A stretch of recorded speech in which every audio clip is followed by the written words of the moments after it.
Good evening, everyone, and welcome to Elevate, a GE Healthcare webinar series. My name is Dr. Arlene C. Rayodica, and I am the Clinical Education and Applications Manager for Life Care Solutions, GE Healthcare in ASEAN, and I will be your moderator this evening. Some housekeeping tips before we begin. First, all participant microphones will be kept on mute so there is no feedback during the webinar.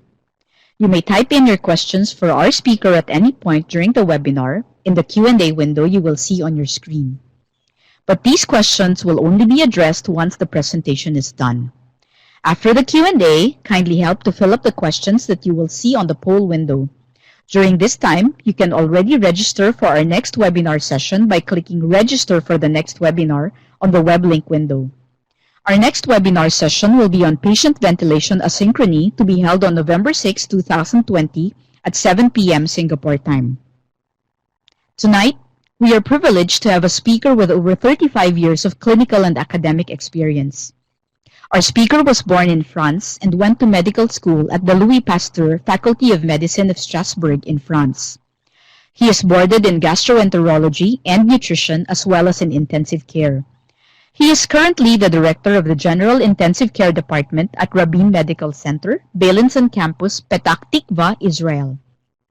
He is a full professor of anesthesia and intensive care at the Sackler School of Medicine, Tel Aviv University, the head of the Institute of Nutrition Research at Rabin Medical Center, chair of the Eduarda and Dr. Moshe Ishay Institute for the Study of the Effects of Natural Food on the Quality of Life and Human Health at the Tel Aviv University, and director of the Metabolism Laboratory at the Felsenstein Medical Research Center. He held various positions in the European Society of Parenteral and Enteral Nutrition, being the president in 2003, treasurer in 2004 to 2008, and chairman of the European Society for Clinical Nutrition and Metabolism of ESPEN in 2010 to 2014. He was also co-chairman of the ESPEN Guidelines Editorial Board from 2014 to 2018. He is an honorary member of ESPEN from the Czech, Hungarian Society, and the Philippine Society of Parenteral and Enteral Nutrition. He is the editor-in-chief of Clinical Nutrition Experimental, an associate editor, section editor, or co-editor of Intensive Care Medicine, Clinical Nutrition, Nutrition and Clinical Practice, or JPEN. He is a co-principal author of the teaching modules on nutrition in the ICU from the Lifelong Learning course from ESPEN, as well as of the ESPEN Nutrition in the ICU 2019 guidelines. He is cooperating with many international centers such as Geneva, Lausanne, Brussels, Parma, Hamilton, Warsaw, Vienna, Madrid, Dallas, Houston in terms of research. His research is focused on metabolism and nutrition, mainly in the critically ill, but also in artificial intelligence. He has presented over 400 lectures internationally and had more than 250 invited papers at scientific meetings. He has published more than 185 original articles, 65 review articles, 42 book chapters, and more than 400 abstracts. He has been cited more than 18,000 times, with more than 2,900 times in 2019 alone. Without further ado, let us all welcome Professor Piersinger to give a lecture on nutrition in the critically ill and the importance of indirect calorimetry. Over to you, Professor Singer. Thank you very much for his very kind and maybe too long introduction. And today I'm pleased to share with you some new evidence regarding the use of indirect calorimetry in the intensive care. And actually, I want to see where I can go up and down with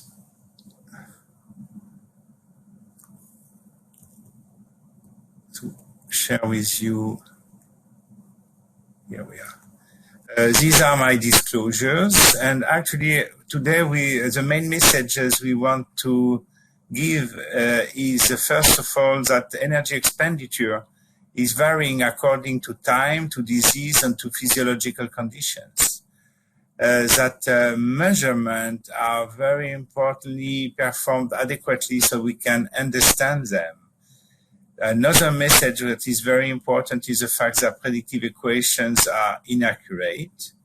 and that we will bring more and more evidence regarding some studies that are observational, but also prospective randomized control studies and meta-analysis showing that indirect calorimetry is more and more helpful, and go a little bit more in deep in special conditions, taking care, of course, of the COVID patients, but also in special conditions like renal replacement therapy and Ecmo. Well, the first point I want to show you is actually to remind you that we have a respiratory gas exchange in our body in the lungs.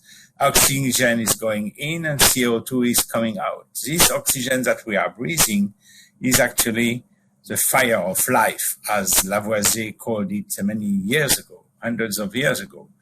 This oxygen is mandatory to the good functioning of the main organs, but also at the level of the cell. And when burning oxygen with nutrients, it will produce energy, ATP, but also CO2, and this CO2 will be evacuated through the different vessels, going to the lungs and finally exhalated. Well, we have described that there are different phases in the acute illness of critically ill. We defined it as an acute phase with an early period and a late period. The early period may be 2 days and the late period 5 days, but it's not exactly like that all the time.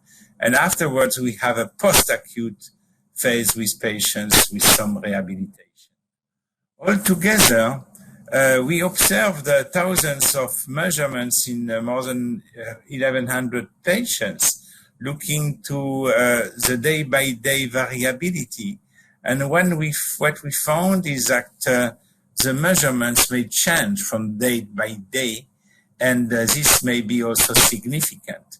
What we observed is that the first 2 days were with lower energy expenditure, and followed by some kind of stabilization with ups and downs.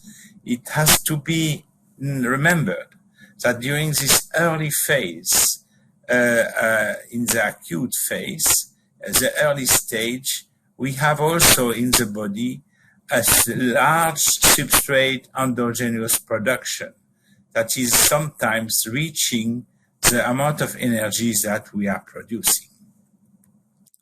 Well, there are many other studies that have been done. Here is a study using a continuous indirect calorimetry device, a continuous monitoring of energy expenditure, showing in some ways the same results that we found with a lower level of energy expenditure during the first 2 or 3 days, and then reaching a plateau with some variability. The variability from day by day, you can see, can be from 10 to 15%. So we can have ups and downs when we measure day by day our energy expenditure.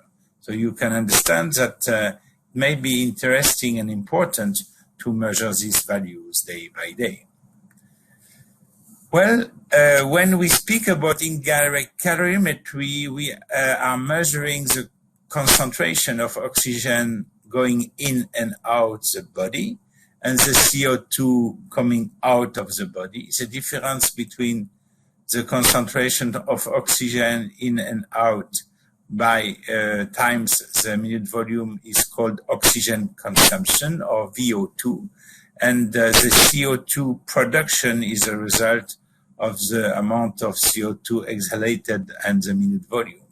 And we may have different issues when measuring indirect calorimetry. And we have always to remember that, because sometimes the numbers may be elevated and sometimes they may be decreased. And we should be aware of that, because we should be careful looking to the results that we are getting. And in this paper published by very nice authors, you can see actually that we may have increase in VCO2 and increase in VO2. This is reflecting hypermetabolism. And this is happening when we have an overfeeding, hyperventilation, or sepsis or hyperthermia, or people are agitated.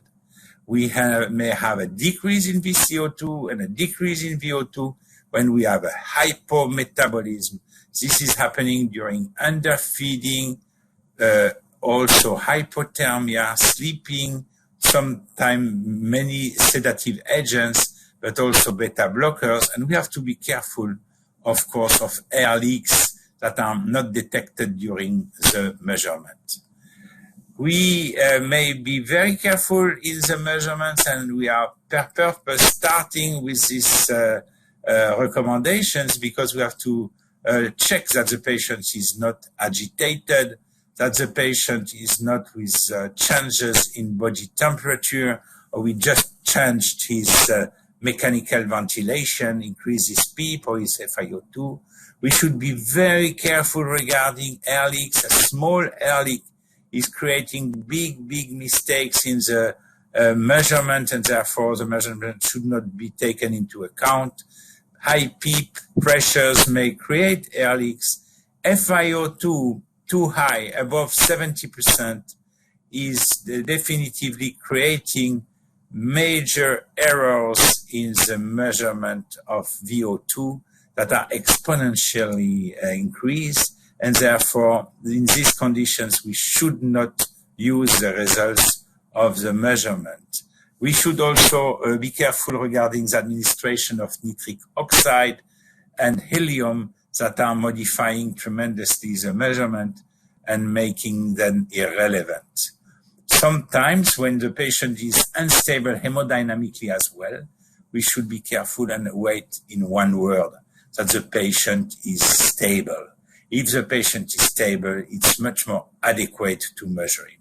As soon as the patient is in a respiratory or hemodynamic instability, this is not good time for measuring indirect calorimetry. So we should warm up the device if it's needed, calibrate if it's needed, create a steady state during the measurement, be sure that we get a respiratory quotient that is between 0.67 and 1, and be sure that after the measurement you make disinfection of your device. Well, we have different devices that have been compared recently in a paper from the ECALIC group. The ECALIC group has been created to try to promote indirect calorimetry in the clinical practice.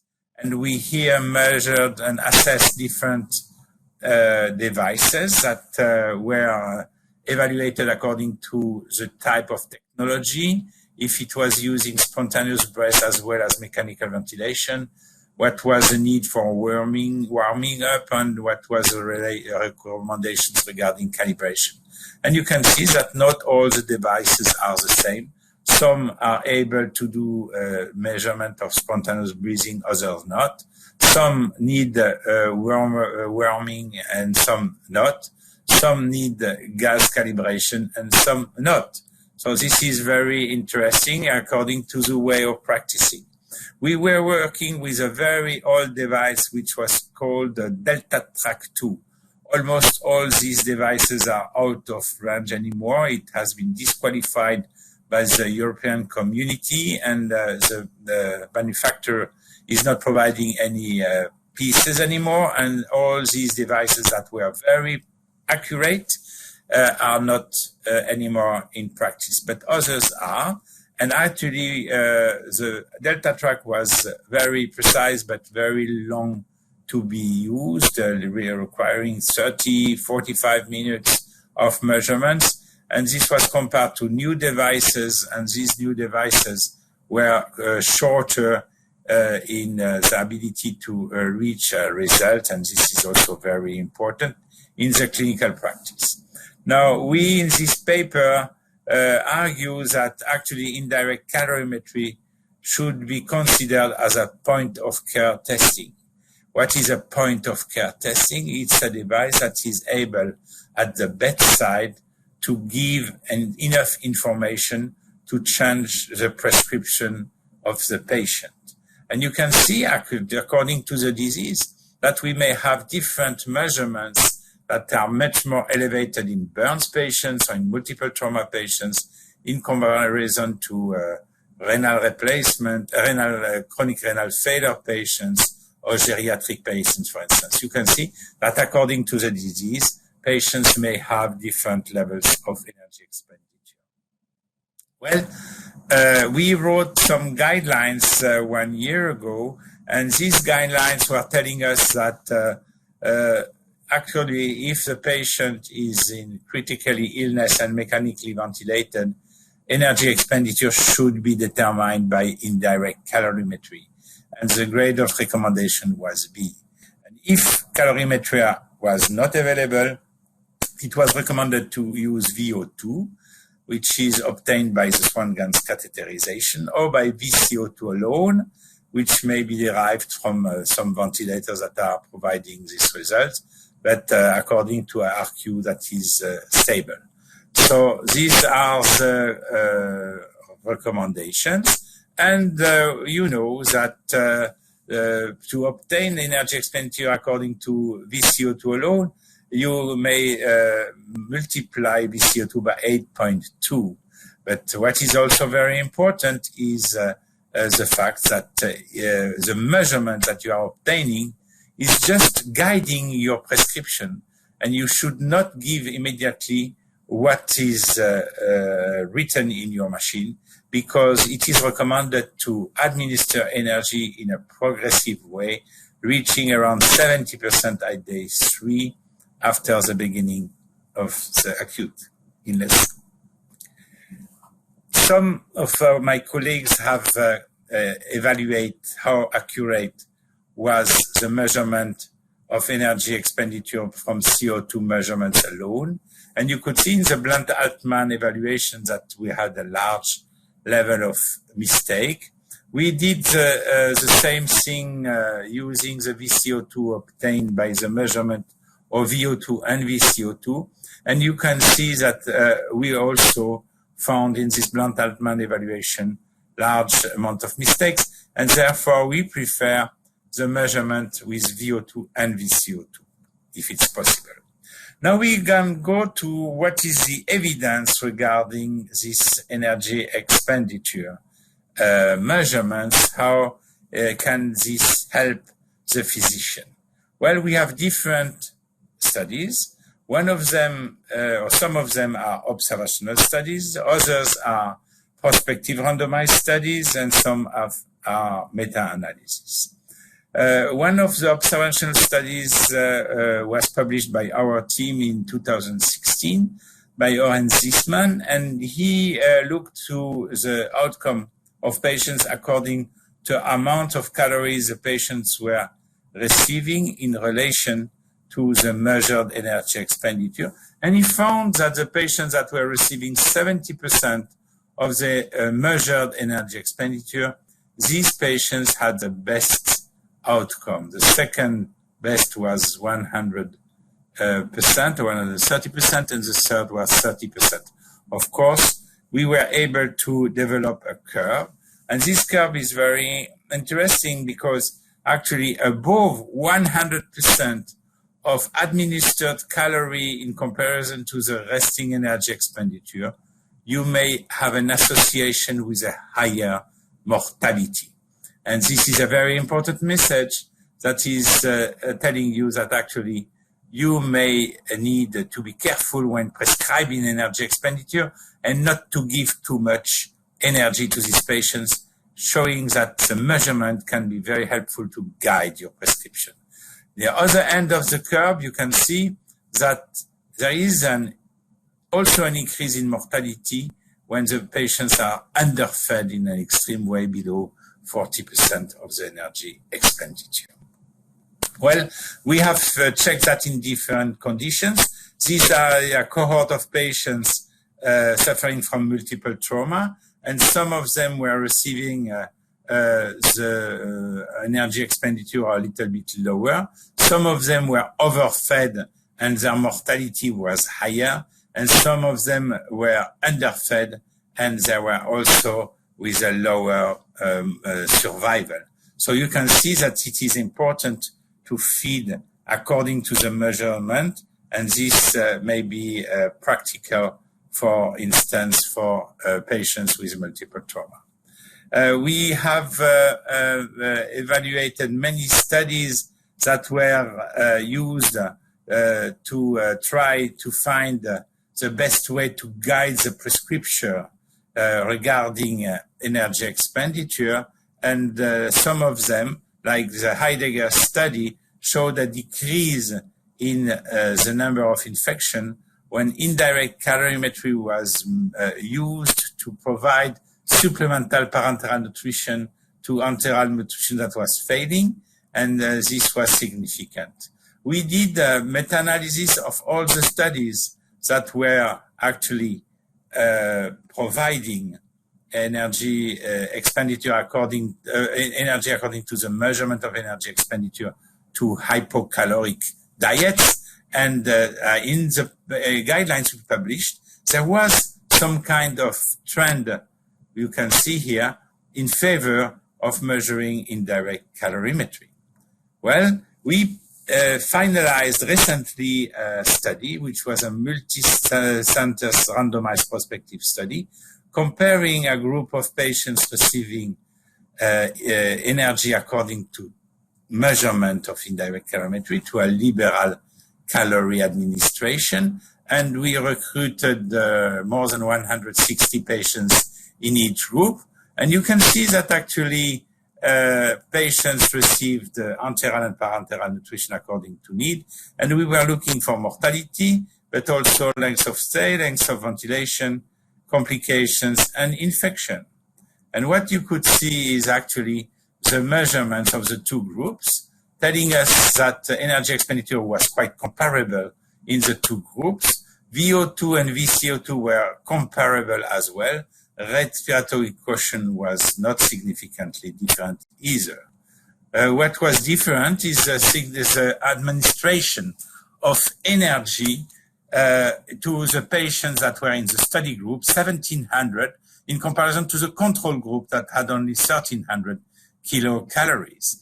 And the propofol that was administered to the patient in the study group was a little bit higher, as well as the dextrose group.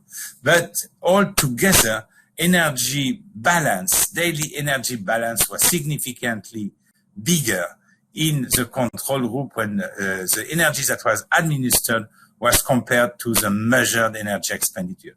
In the study group, there was a difference of only 200 kilocalories, while in the control group, there was a difference of more than 800 kilocalories.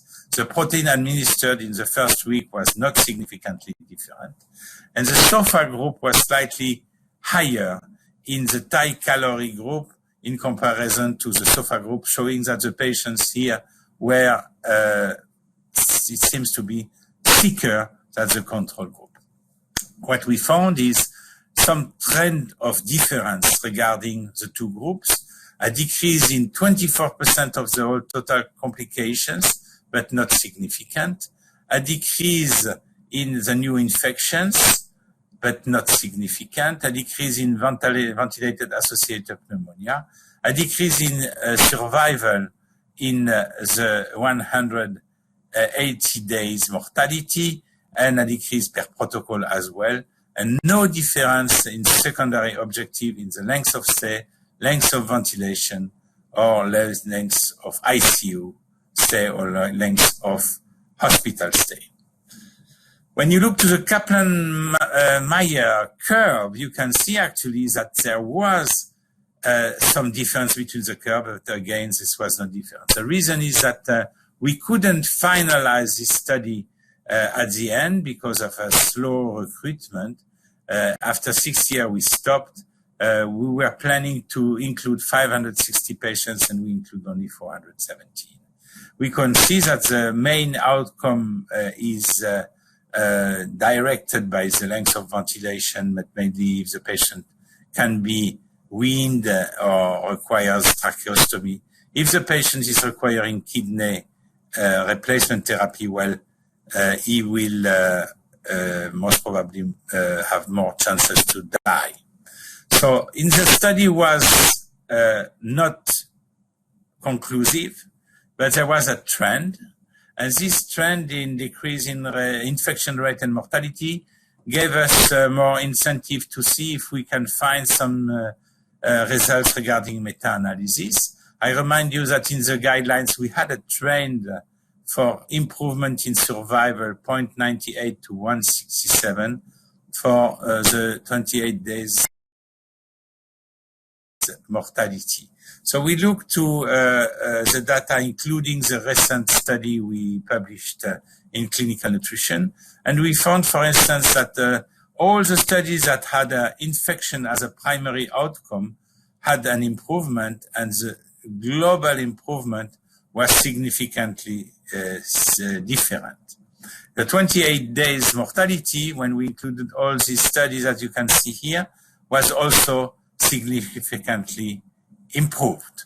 However, the 90 days mortality was not significantly improved. You can see here the RR ratio 0.72 to 107. Well, definitively there are some signals regarding energy expenditure, but I remind you that this is a monitoring device. This is not a treatment. This should be guiding our management, our energy management in the ICU. Now I will go in special conditions that are requiring maybe indirect calorimetry. And I don't know how is your country today regarding COVID-19. In my country, this is making us still very busy. And our departments are quite loaded with patients. And we stated some recommendations and guidance from the SPAIN point of view regarding the nutritional management of patients with COVID. And these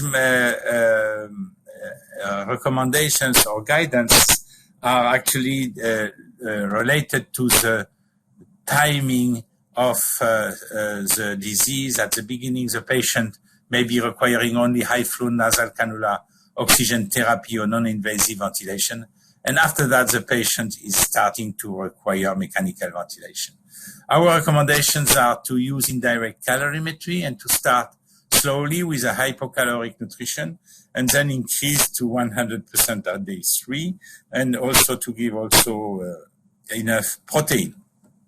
We published also with some French friends guidelines without indirect calorimetry, telling how to progress according to the day and not to starve these patients too much, because they are staying a long time in the ICU.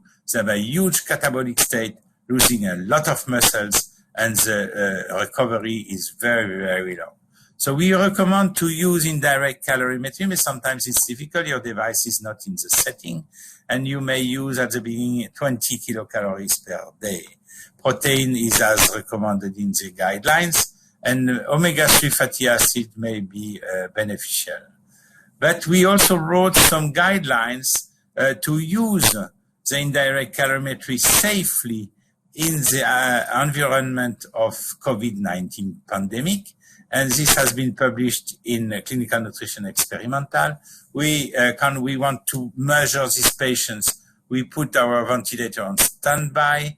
We clamp the endotracheal tube, and then we connect all the devices so we are able to measure when we open everything again. Interestingly, 1 week ago, there was a publication from the Paul Meyer group looking to a longitudinal energy expenditure measurement in patients that were suffering from COVID. And you can see that they were measured more than 3 weeks in a longitudinal way, and getting some information. Some of the information is, first of all, telling us that this is not a stable measurement. Second, that the predictive equations are not correct. Third, that the late period is much more hyper energetic, hyper metabolic than the beginning. And when you look to the numbers in particular, you can see that the first week we have a measurement of energy expenditure, which is 1568, followed in the second week to 1800, and the third week patients are very hypermetabolic, and showing that actually the inflammatory process is continuing even at the third week of disease. So definitively, this may help us to prescribe the adequate energy that is helping the patient to overcome the disease. Indirect calorimetry may be used in patients connected to Ecmo. And for instance, in our department now, we have 4 patients connected to Ecmo.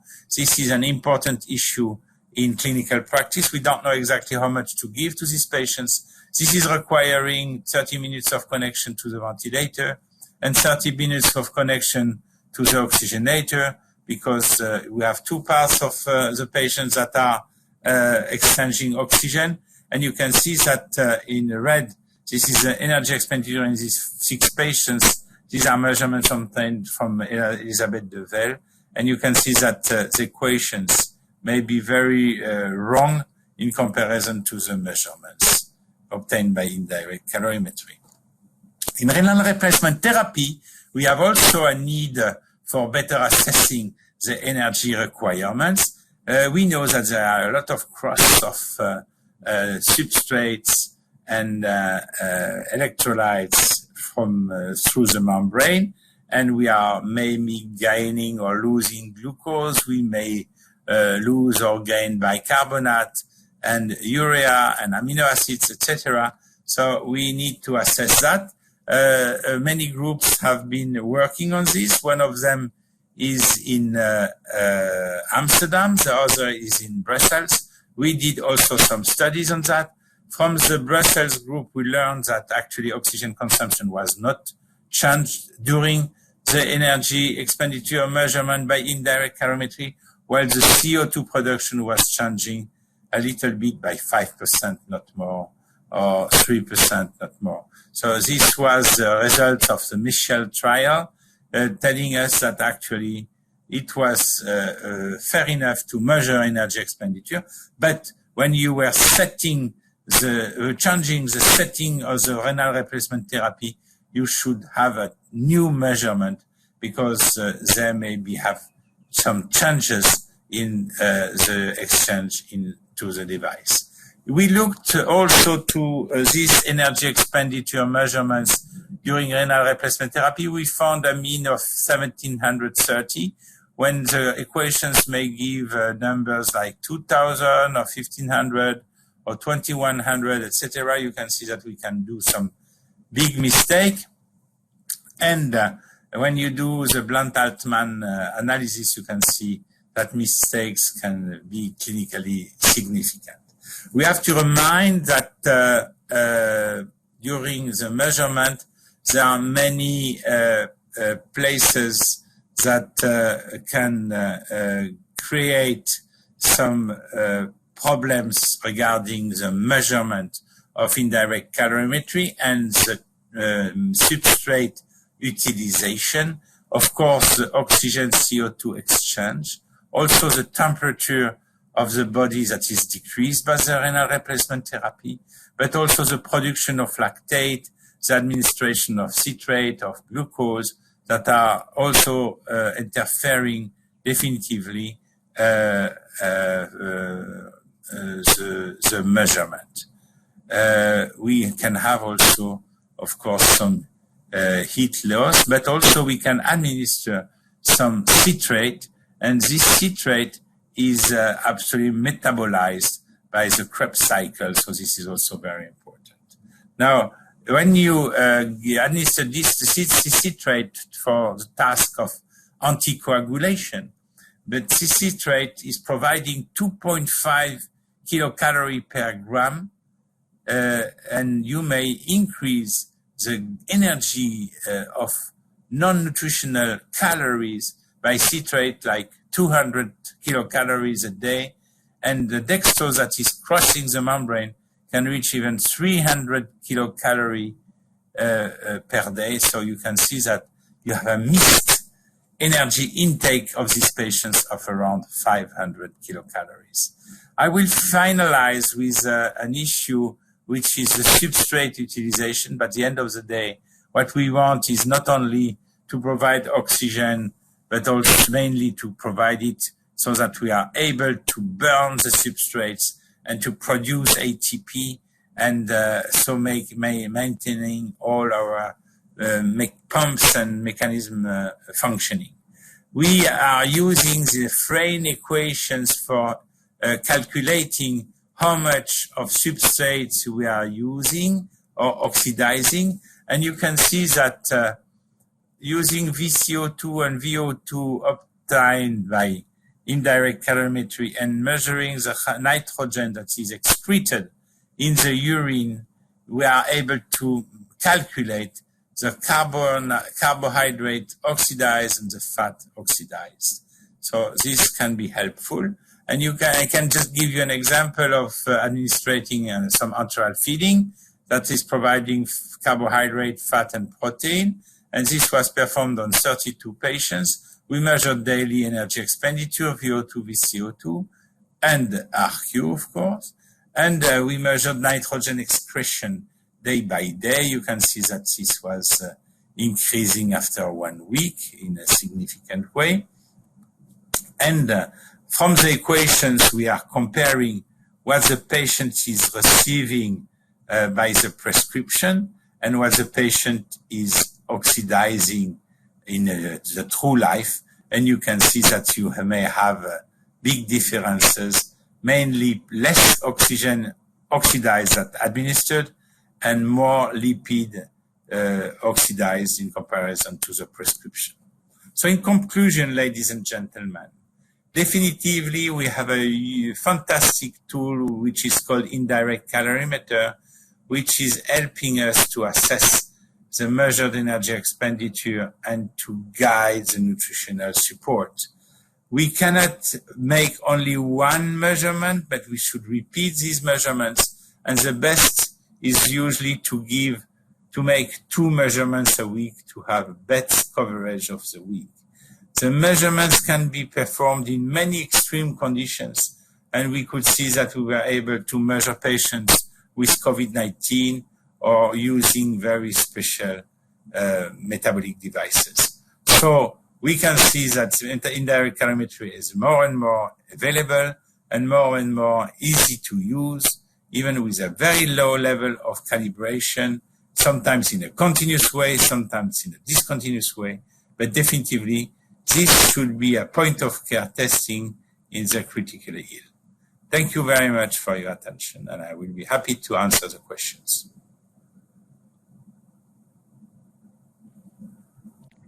Thank you very much, Professor Singer. So we have 2 questions here. One is, are there studies on how accurate indirect calorimetry is in the pediatric population versus the predictive equation?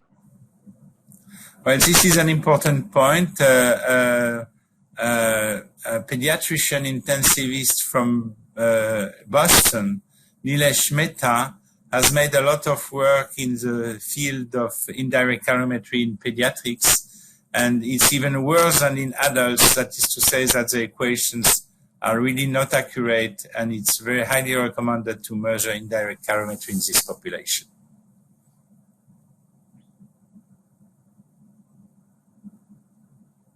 Thank you very much, Professor Singer. We have one more question. Let's say in the 3rd week of IC, if the measured IC value is too high, so even when you compare it to predictive equations, how will you feed your patient? So ideally, you're supposed to be feeding 100% by the 3rd week. But if you feel that the value that you get is too high, what will you do? Okay, we have to be sure that the measurement is accurate, and the measurement has not been performed when the patient is agitated or with a high fever or unstable. If the measurement, you are confident with it, and the RQ is within the range, you should feed close to the measurement even if it's high. Because you may have patients who are very fit, they have a lot of muscles, or they are very hypermetabolic. Of course, if the measurements are really very high, above 3,500, I would never cross these numbers.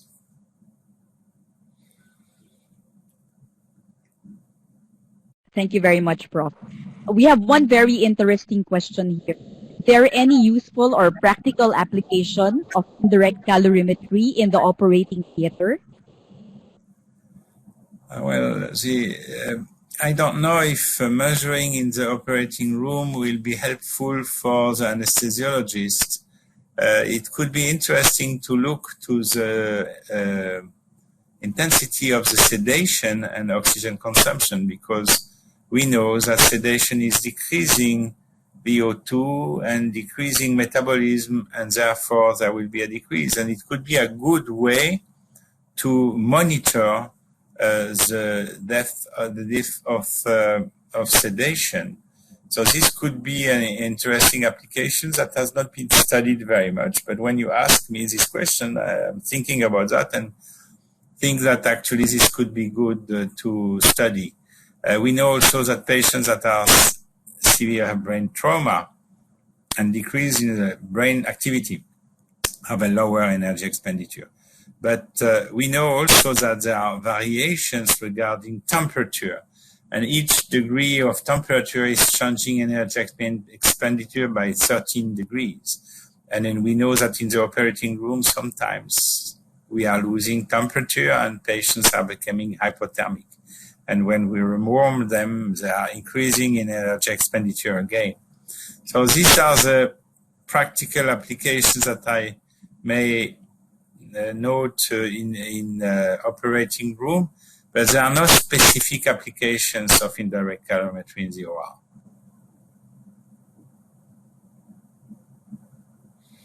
Thank you very much, Prof. Now we have a question related to COVID.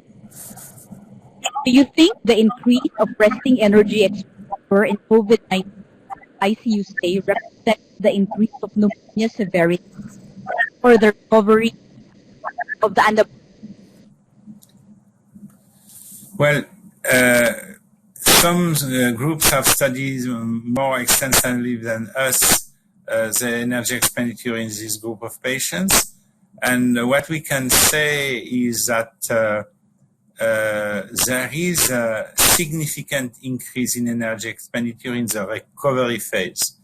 This increase, we have now a patient who will be discharged tomorrow after 80 days. She had 50 days of Ecmo and 30 days of intensive care with quite a lot of complications, but she's fine now and she will be recovering. We were continuing to measure her, and her measure, despite the fact that she lost a lot of muscle and she had a ICU-acquired weakness and she was very weak and sarcopenic, well, she was very hypermetabolic. So we believe that these are true findings.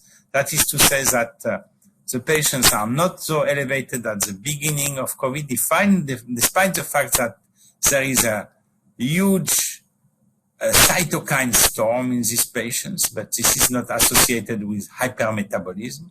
And this hypermetabolism is only appearing when the patient is reaching the 3rd week or the 4th week.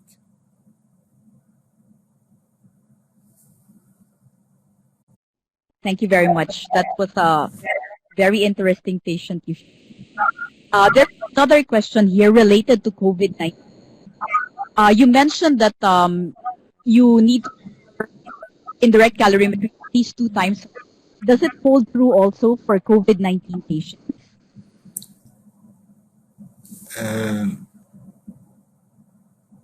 I didn't hear well your question. Could you go back to this question, please? You mentioned a while ago, Prof, that normally you would want to measure indirect calorimetry at least 2 times per week. Does it also hold true for COVID-19 patients? If you have the resources to do that, of course, yes. But you can see that actually we can divide the different stages of COVID by week, and it seems that one measurement by week may be giving you the enough indication.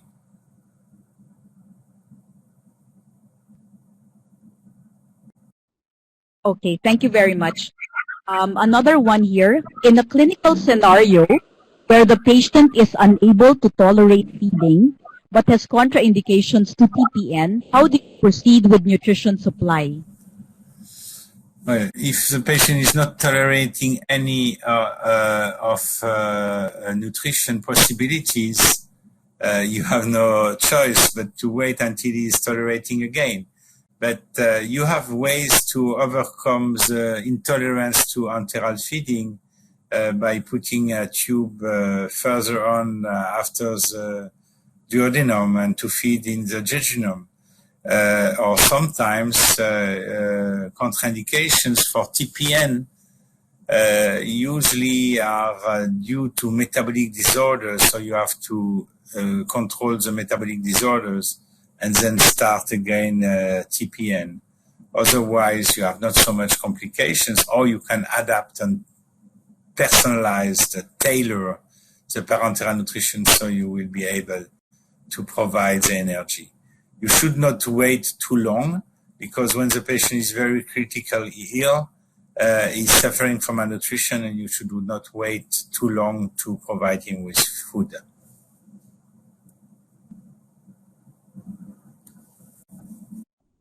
Thank you very much, Prof. Singer. Another question here, when should we start measuring indirect calorimetry in our patients?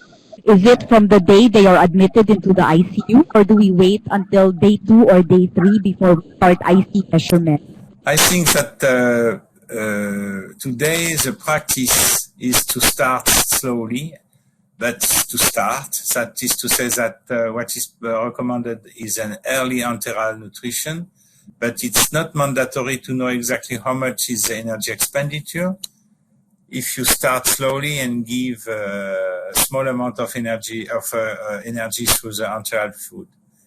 But as soon as you have to fix 50%, 70%, which is on day 2 or 3, it is better to know what is energy expenditure. So I would recommend to start on day 2 or 3.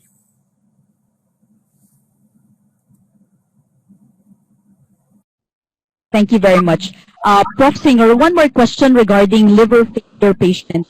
So if you get a liver failure patient who is waiting for liver transplant, do you expect to see high REE in these patients?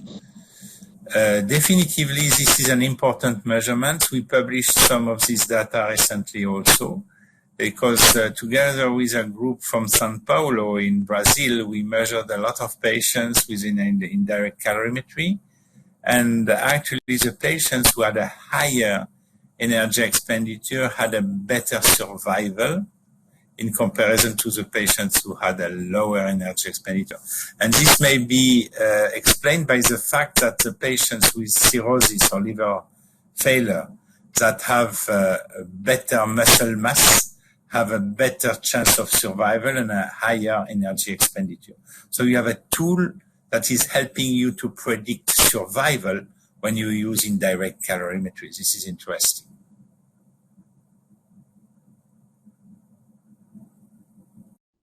Thank you very much. What about the cost effectiveness, length of stay? What kind of information do we have so far when we measure indirect calorimetry on these patients? Does it reduce length of stay by how much? And what about the cost when it comes to patients paying for it? The only cost effectiveness paper that has been published related to indirect calorimetry was also related to supplemental parenteral nutrition administration in patients who are failing to reach the target using enteral feeding, and that were prescribed according to energy expenditure. So we have many factors in this study looking for cost effectiveness, and it was found to be cost effective to measure energy expenditure and to provide energy accordingly, but in administration of supplemental parenteral nutrition. So you have two procedures, one procedure, one prescription that should increase the cost, but at the end of the day, it is decreasing infection, decreasing length of stay, decreasing length of ventilation, and therefore it is cost effective. There is no study. We may try to find some cost effectiveness results in our study from TICACOS because we had less infections. It was not significantly different statistically, but maybe the cost effectiveness may be different because 1 day of antibiotics is a lot of money.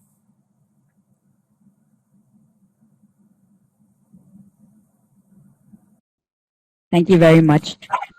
There is another question here regarding CO2. If the variation of CO2 in the blood and the lung is greater than 10 millimeters mercury, can we use the resting energy expenditure, or should we adjust the resting energy expenditure? No, we should not adjust. We should give formula to the. I see what you mean. If there is some dead space, or see if you have differences that are quite strong. No, the VCO2, the measurement of CO2 production is enough accurate to not take into account the differences between PaCO2 and the lung efferent CO2. So this is not a limitation for the measurement. You just measure the CO2 that's coming out, and this will provide you with the CO2 production in an accurate way.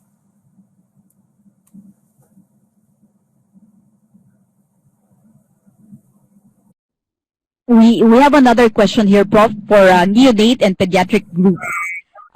There is a question asking if IC can be applied for this patient group, and are there any researches comparing reliable IC versus predictive equation?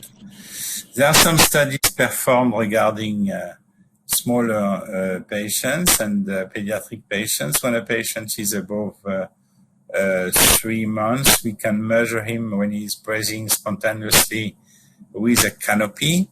If the patient, the young patient, is ventilated, you need to measure them with special ventilators, not too much continuous flow, because this is making sometimes the measurement crazy. But this can be possible, and Nilesh Mehta has performed these measurements.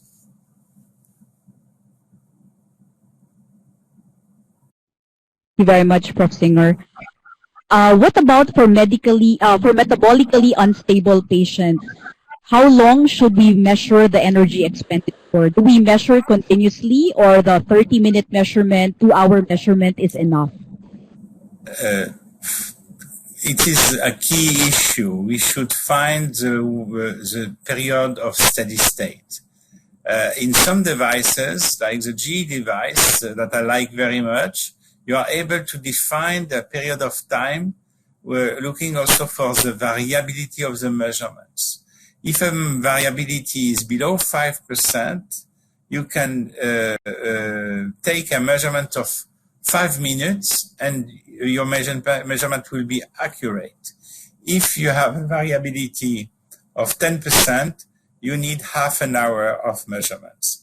But this is definitively defined by the variability coefficient of your measurement.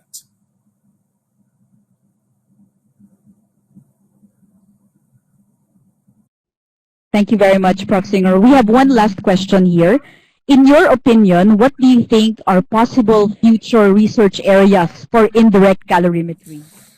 Well, we have a lot of things still to evaluate. I think that the COVID period is very challenging and may look for further research. But I think that the main issue is to understand that this is a metabolic monitor. That this metabolic monitor is giving you a number. And this number has to be understood. And I would compare it to the glucose control protocols. You have a number, and according to the number, you will provide a certain amount of insulin and you want to reach some target.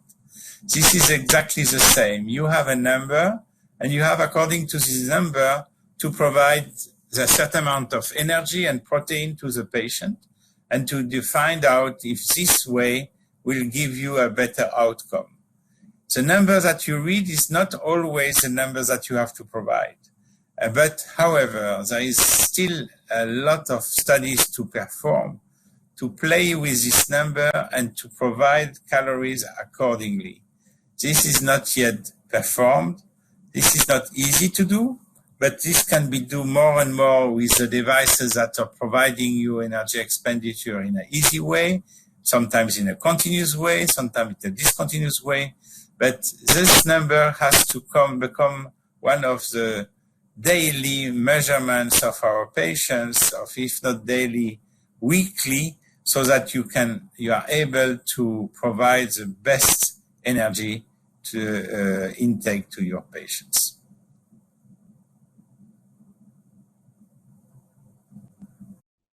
Thank you very much, Prof. Singer. We have one last follow-up question.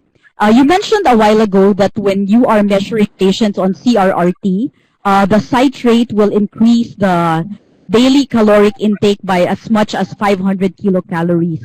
So how will you feed these patients?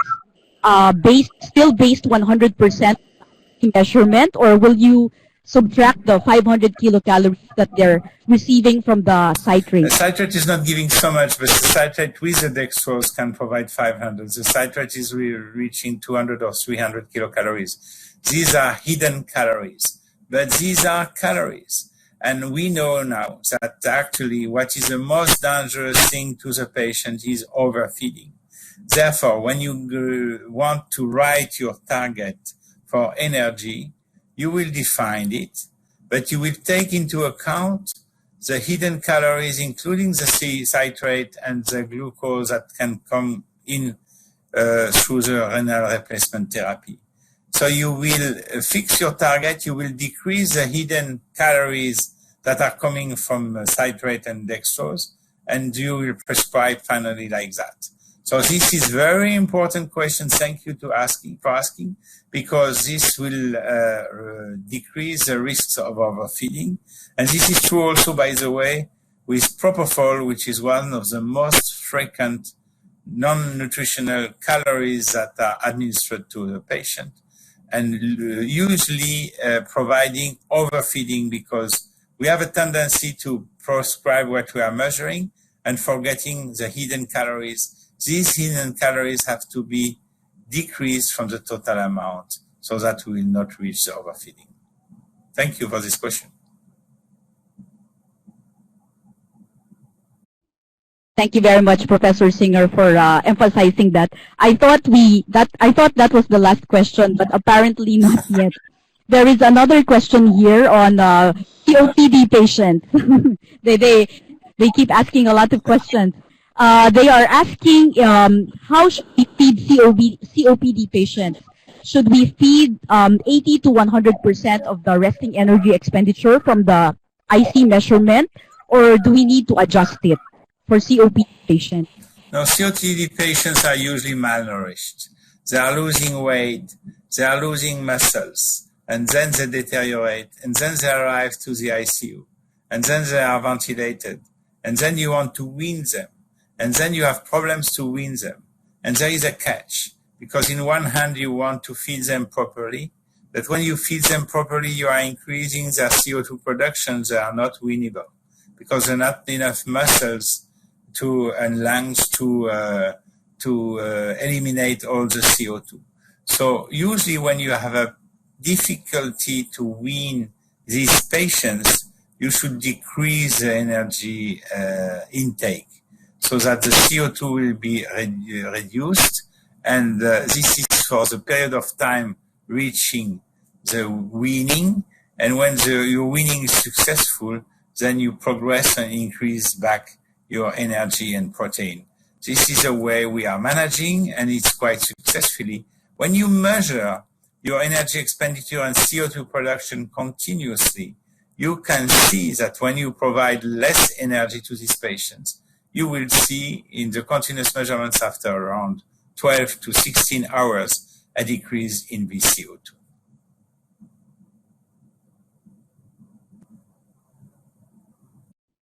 Thank you very much. I need to say that this will be the last question. We will not be taking any more questions after this. They are so interested in the topic. The questions just keep coming. Does physiological or anatomic dead affect indirect calorimetry? I didn't get the last question. I'm sorry.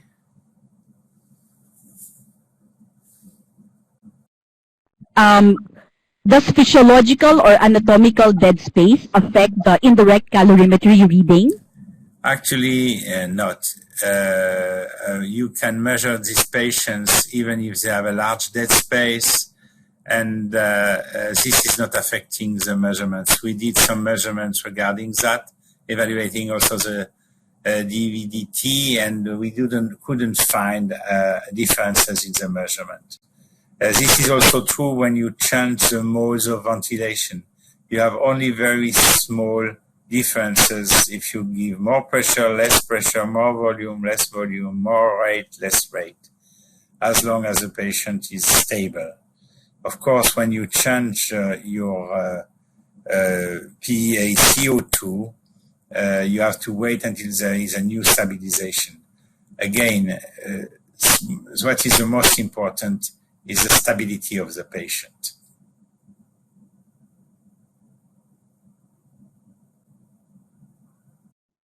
Very much, Prof. Singer. I think this is really true. No more questions.